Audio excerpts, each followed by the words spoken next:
Hello everyone, Catweazle here, welcome to the channel. And welcome back to Shadows of Brimstone, the Caverns of Cinder, Broken Seals, Episode 1. Yes, we're actually in the Caverns of Cinder, as promised, but mainly because I've chosen a scenario where we start in the Caverns of Cinder. Okay, let's hear about the scenario, shall we? Something has awakened deep in the Caverns of Cinder, an ancient evil that desires above all else to be free of its hellish prison. The most recent series of gates that opened into Cinder have weakened the magical seals that held it captive. Massive quakes shake the hills to the very foundation of the earth, and nearby towns have begun to collapse into the pits of fire that have cracked open in the desert floor. The magical seals must be found and repaired before the beast is able to break free and bring about a fiery Armageddon unto the world. Nasty. Setup. The mission starts with the Caverns of Cinder entrance map tile, leading directly to the icon platform Cinder map tile, and that's this here. As you can see, the map tiles again look lovely, don't they? They look absolutely beautiful. One thing to notice, I don't know if you can quite see it from there, let's zoom in a little. You may be able to see a slight yellow edge around here. It's difficult to see because obviously it's got magma in it and that's yellow as well. But these yellow edge tiles are special lava tiles, and they've also got numbers in there. So for example, this one in the corner's got 5+. If you are stood on that square, you have to roll a 5+, because if you don't, you're going to start getting burning markers on you.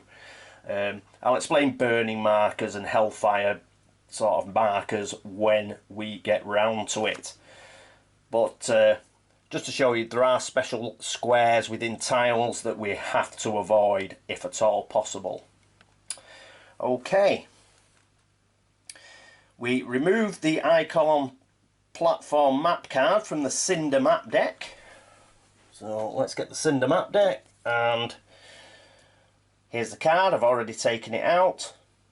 And what we'd do, we'd normally roll to see, you know, what we've put on an end cap on, but I'll explain that shortly. Note that the hero posse marker is not moved forward a step on the depth track for this icon platform, and no exploration token is placed on the icon platform room. So it's just here, and we don't have an encounter here. Because we're not having an encounter here, I'm also not using the advanced rule at the bottom here. Sign of the Shadow King is what we'd normally draw, but this platform tile is meant not to have an encounter on it, so we're not going to do that. Okay, mission goal. The heroes are searching for the magical seals that have been broken so that they may be repaired. There are 3 variations for this mission, and the heroes must choose before the mission begins which mission length they want to embark on. Now there's minor threat, major threat, and the end of times. The minor threat is 1 broken seal, the major threat is 2 broken seals, and the end of times is 3 broken seals. For each broken seal, leave 1 random exit of the icon platform map tile open as a doorway. Any other exits on this map tile should be blocked off with end caps. These open doorways will each have a special stack of exploration tokens as listed below. Now we're going to do the second one, which is major threat, 2 broken seals. Now I've picked to block off this top exit. It doesn't matter, because whichever exits you have, you just roll for you just get a random room anyway, so it doesn't matter which one you block off. And for the sake of the video, I'll block off the top one, then it's just easier for me to, you know, add rooms and passages off this way. So that's the reason why I've actually chosen which one to block off. It don't make any difference whatsoever as far as what rooms turn up. Okay, so as I said, we're picking major threat, so we're going to have to find 2 of these broken seals and try and seal them. So the special rules: limited exploration stacks. Divide all of the exploration tokens into 1 pile that have clue icons, and into one pile that do not have clue icons.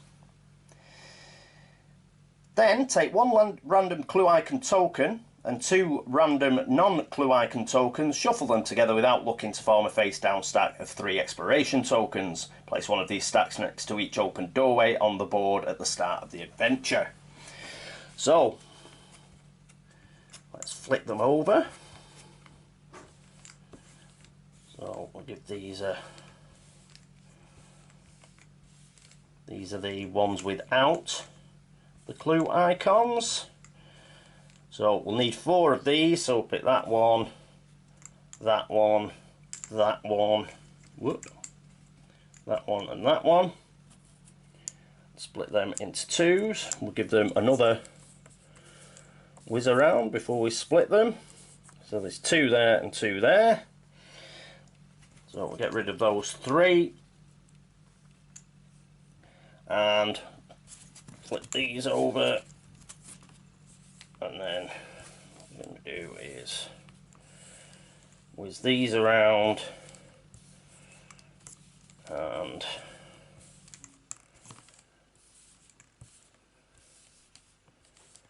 there, and we'll pick that one and that one. There we go. There's another 3, and then we take each of these and give them a whiz around, so that those 3 can go there, and these 3 can go here. And what we'll do another quick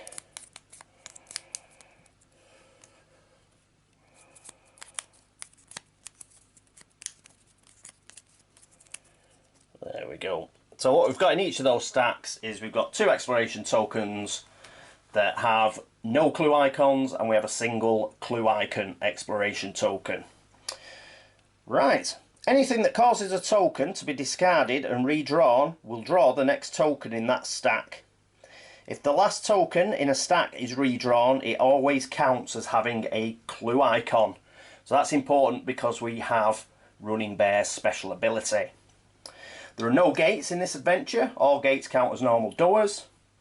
We have immediate dread. So for this mission, growing dread cards are revealed immediately when drawn rather than being placed in a stack. But if we do have grit, Running Bear and Cade do have grit, they will be able to cancel it as normal. Quickening pace of darkness. Whenever the darkness moves forward on the depth track, because the hold back the darkness roll has failed, it moves 1 extra space for each broken seal that has already been repaired. So we need to have repaired them. So as it stands at the moment, it's normal. Business as normal, but as soon as we repair one, then that's when that starts kicking in. Objectives: finding a broken seal. Each time the heroes find a clue icon, they have discovered one of the broken seals. Ignore any doors listed on the exploration token. Instead, one random exit has a gate end cap to be placed there to represent that broken seal. Encounters and attacks on the exploration token are resolved as normal. Any hero starting their activation on a map tile with a broken seal automatically takes 1 corruption hit from the dark powers swirling around it. Grim. Repairing a broken seal. Any hero in one of the 2 spaces directly in front of a broken seal, the 2 spaces on the gate end cap map tile, may give up their attack to attempt to repair that seal. Make a law 6+ test. And if you remember, we do really well at them, don't we? If passed, the hero gains 50 XP and the seal is repaired. Replace the gate end cap with a normal end cap. Once all of the broken seals have been repaired like this, the mission is successfully completed. Reward. The reward gained is based on the mission length, chosen before the mission began. Each hero gains 25 XP and 2 loot cards for each broken seal in the mission, so it would be 50 XP and 4 loot cards. We have to shuffle the loot deck between each hero's draw. Also, if the end times mission length was played, well, it isn't, so we'll ignore that. Failure. If the mission is failed, each hero permanently loses D3 health and sanity, any mix. Also, if the end times mission length was played, well, it isn't, so we'll forget that. So that is it. So we've got to get in and we've got to shut 2 of these gate seals.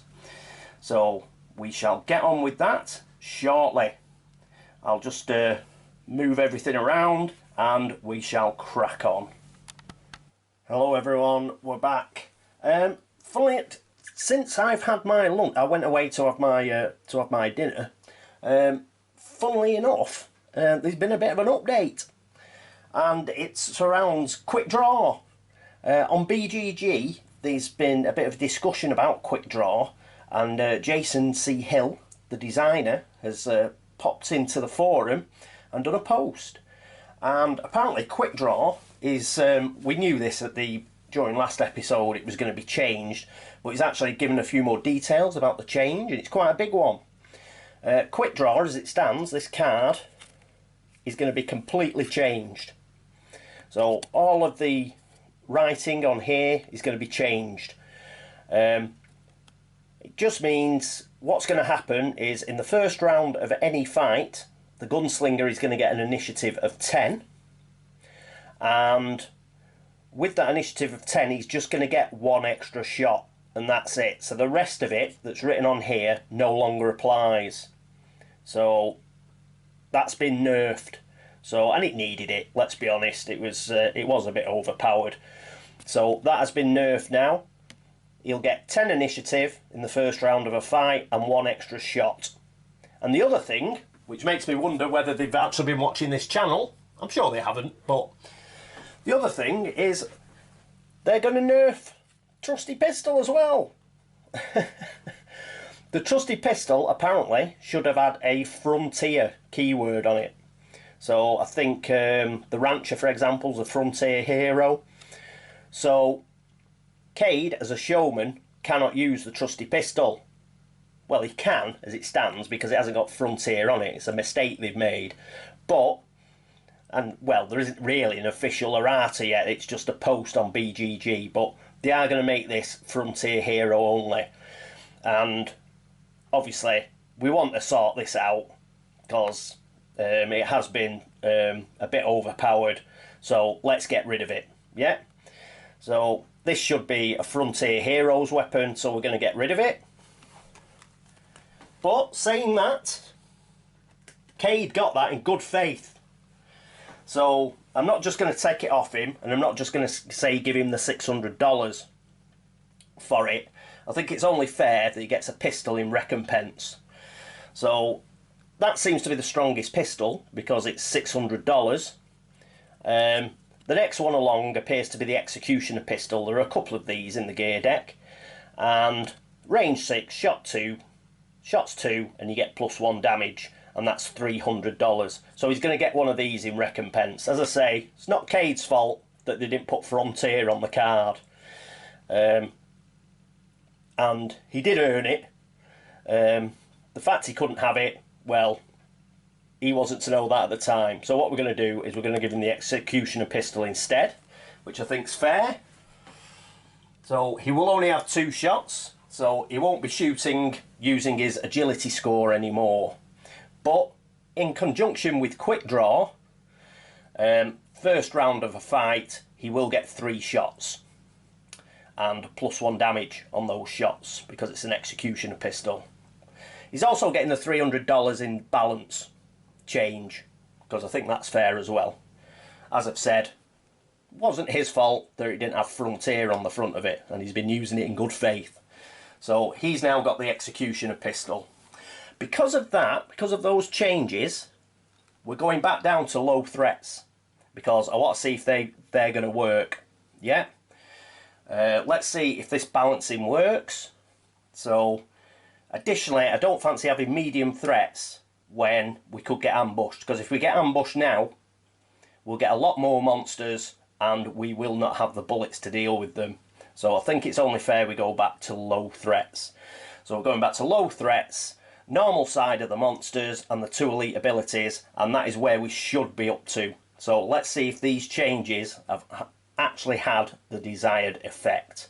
So quite timely, because it's just before we start the adventure. So groovy. Right, so let's crack on with it. So first things first, let's try and hold back the darkness. Whoop. Moved everything around.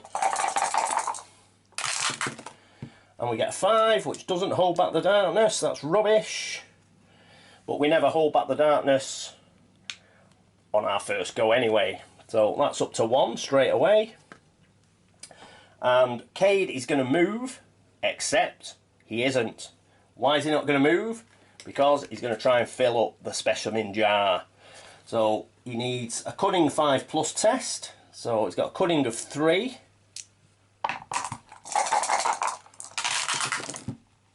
And he gets a 5, so he's filled it. That's excellent. So we now have a full specimen jar, but unfortunately that means he cannot move. Next to go is Running Bear. And he gets a 1, which is good in a way, because he gets a grit. So let's get him a grit. There we go. So he's got a grit, and he is fast, so he can move 2. So he's going to go 1, 2. Pretty groovy. Right. What else? What else? What else? Right. Is he going to scavenge? Yes, he can scavenge. I suppose Cade couldn't scavenge really because he was busy collecting his specimen. So let's see if Running Bear can scavenge. Do the roll. And he gets a 6, so he does get 1 scavenge card.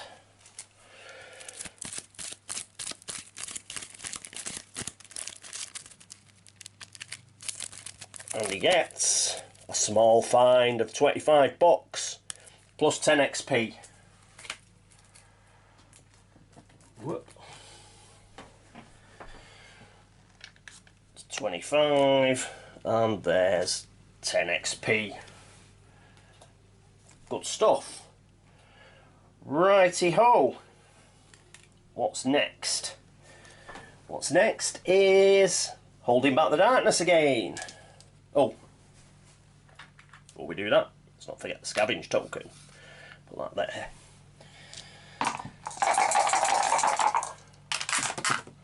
And we get a 9, so we hold back the darkness for a change. Woo!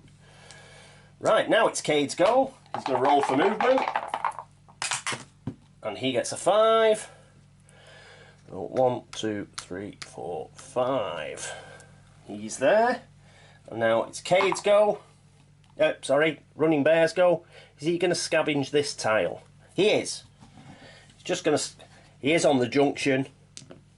This entrance tile is slightly shorter than the other ones. So with a 5 he has managed to get to the end of the tile. So he's going to roll to scavenge. He doesn't scavenge. So now it's Running Bear's go. He's going to roll for movement. He gets a 2. 1, 2. Oh, just to mention, Running Bear, he has, I did mean to mention it, but I had all that, I had everything to tell you about Cade and Quick Draw. Running Bear has got 3 items of clothing. He's got the dusty poncho, the darkstone gloves, and the dead man's boots. He's not going to use any of these. He's took them off. The reason being, otherwise he'd be taking hits in the caverns of Cinder. Yeah, so he took those off. That means he is currently at 17 health and 13 sanity, because these were giving him the dusty poncho was giving him a bonus, but he's not getting that now. So for the time being, he's took those off. He may put them back on again if we get into, you know, a fight or something. Right, so Bob, he's gone. Oh, in fact he can move an extra 1, can't he, because he's fast. Excellent. I think he moved. Yeah, so he's moved his 1, and that is the end of that turn. Oh, he can scavenge as well, can't he? He's going to scavenge as well. And he doesn't manage it. Right, so let's hold back the darkness. Oh, double 5s. Damn it!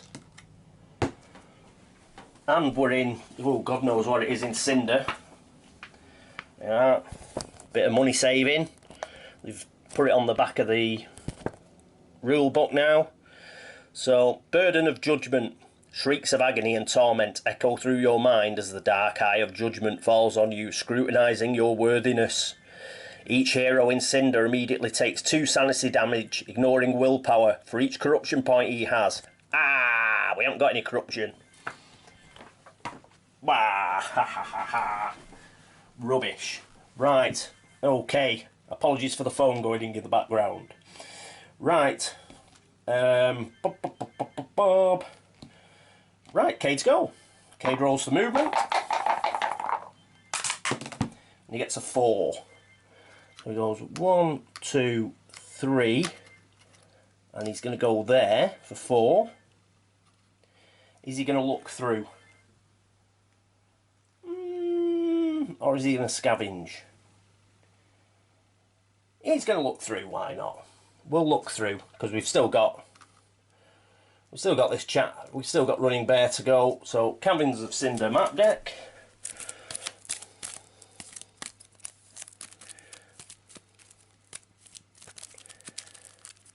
Let's give it a cut. And what do we get? We get a lava bridge. Okay, let me set that up. Won't be a second. Wow, this is a huge tile. Absolutely massive. Right, so there we go. So we've got to take one of these exploration markers. We'll pop it there in the middle. And next up, we'll keep the lava bridge out. Obviously, if we get a clue token, then that means that we'll block off. We just put a, what is it? We put a gate to act as the broken seal. So, but otherwise, we'll have to just cross this room anyway. So we'll keep that there, and we'll roll for Running Bear's movement. Get rid of that. And he gets a 6. Doesn't get 2 sanity back now. Well, he's at full sanity anyway, but obviously he's not wearing his dead man boots anymore. So that's 1, 2, 3, 4, and that's all he's going to do. Just going to move 4 so we can sort of corner off this. Right, that is the end of the turn.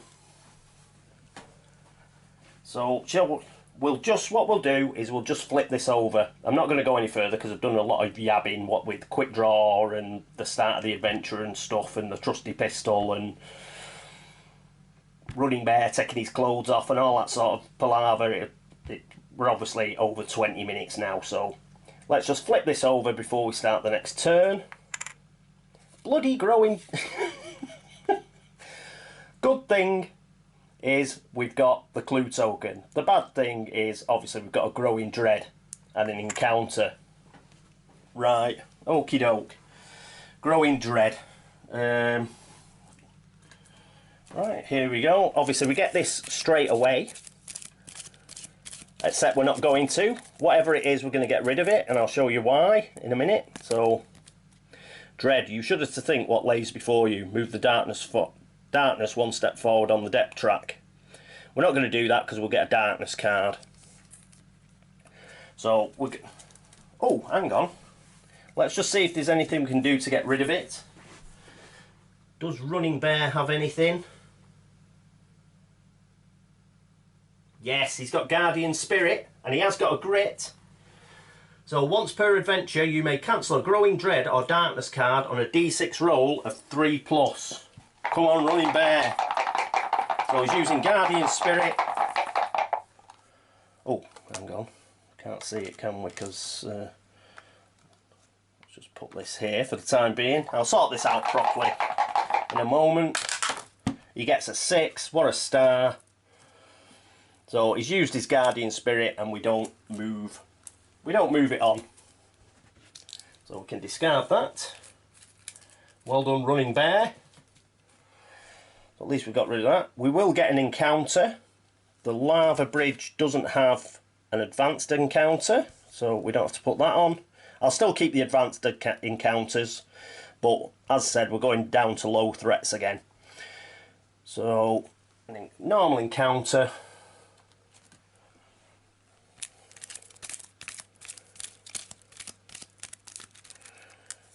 See what we get.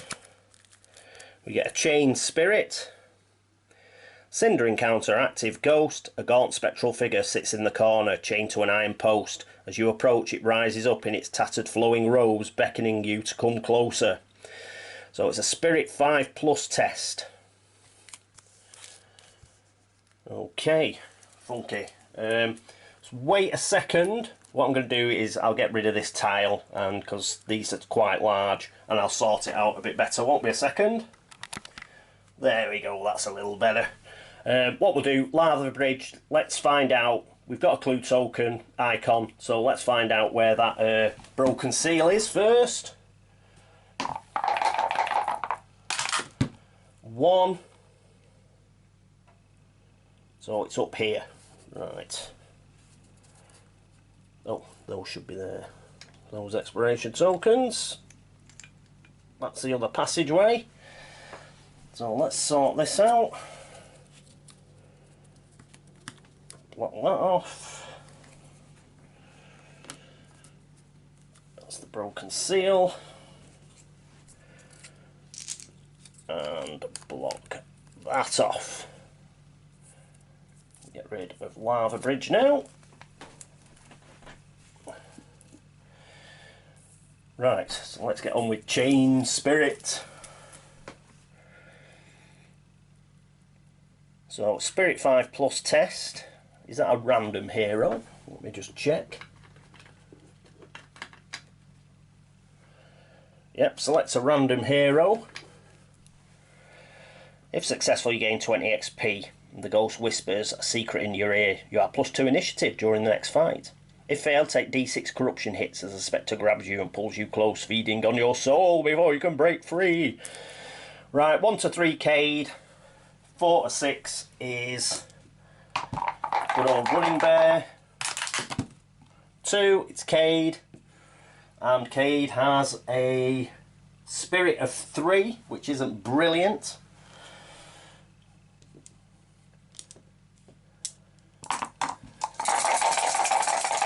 Come on, Cade. He gets 2. He whizzes it. Right, so he's done the first bit, so he gets 20 XP and +2 initiative. And at the start of the next fight, he'd be on 10 anyway. So that's not bad, is it?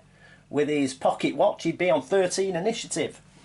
Right, so 20 XP. So there we go.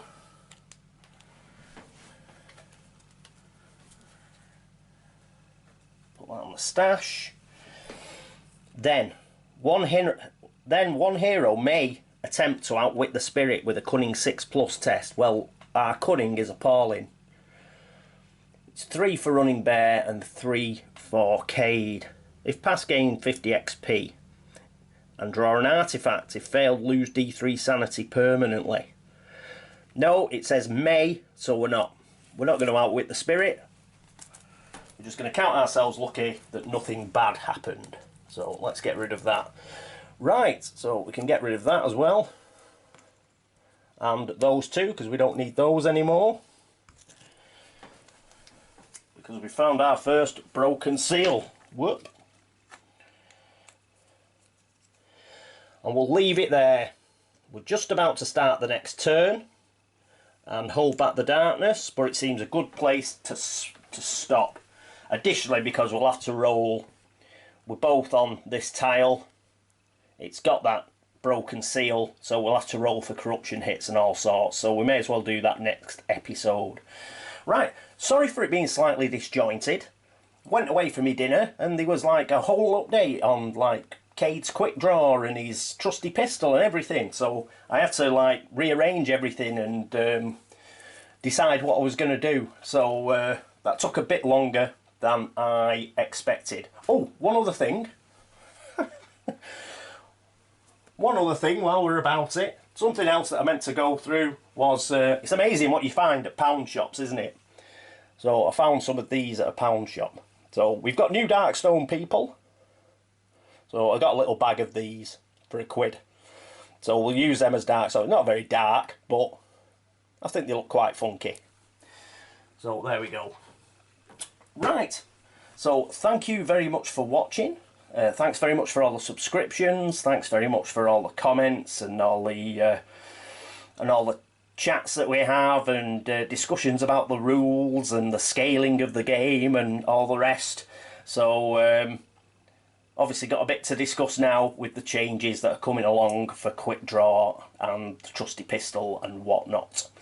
So as I said, quite an interesting episode really.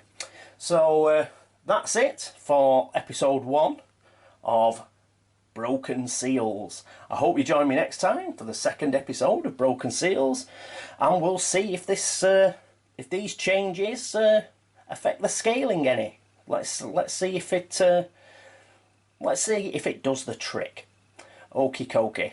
Until then, this is me, Catweazle, signing off. Toodaloo.